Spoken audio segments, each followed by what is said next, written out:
বলা যায় ক্লাবগুলো উঠে পড়ে লেগেছে নেক্সট সিজন শুরুর আগে যার যার ঘর গোছাতে। বার্সেলোনাও এই কেনাবেচাতে নিজেদের নাম লিখেছে। বুধবার গ্রীষ্মের প্রথম বিক্রি শুরু করেছে বার্সেলোনা। লেফট ব্যাক অ্যালেক্স বেলকে বিক্রির জন্য ইতালিয়ান সিরিয়া ক্লাব কোমোর সাথে বার্সেলোনার স্থায়ী চুক্তি হয়েছে।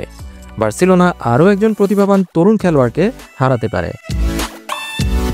তিনি হচ্ছেন নোয়া দারভিচ, যাকে বুন্দেসলিগার দল স্টুটগার্ট তাদের প্রায়োরিটি লিস্টে ইনক্লুড করেছে।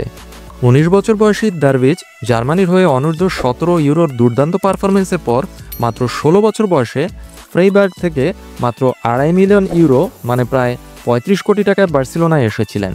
তবে কাতালান রাজধানীতে আসার পর থেকে তিনি নিজের ছাপ রাখতে পারেননি সেভাবে।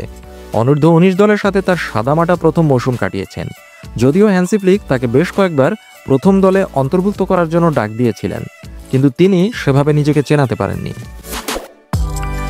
বুন্দেসলিগা ক্লাব স্টুটগার্ট এই গ্রীষ্মের দারভিচকে সম্ভাব্য টার্গেট হিসেবে চিহ্নিত করেছে।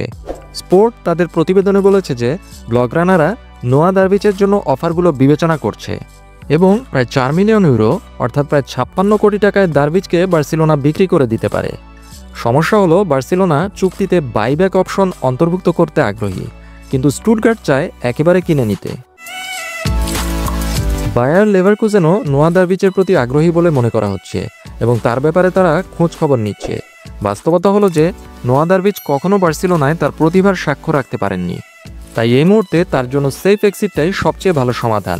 সর্বোপরি টনি ফার্নান্দেজ, পাবলো তোরে, ফার্মিন লোপেজ, দানি ওলমো, গাভি এবং পেদ্রির মতো তুখোড় খেলোয়াড়রা থাকায় বার্সার মিডফিল্ডে পেনিট্রেট করে চান্স পাওয়া এই মুহূর্তে বলা যায় অকল্পনীয়। সব মিলিয়ে নোয়া দারভিচকে বিক্রি করে 4 মিলিয়ন ইউরো পকেটে পুরে বার্সা তার বেচাকিনি স্টার্ট করে দিল বলাই যায়।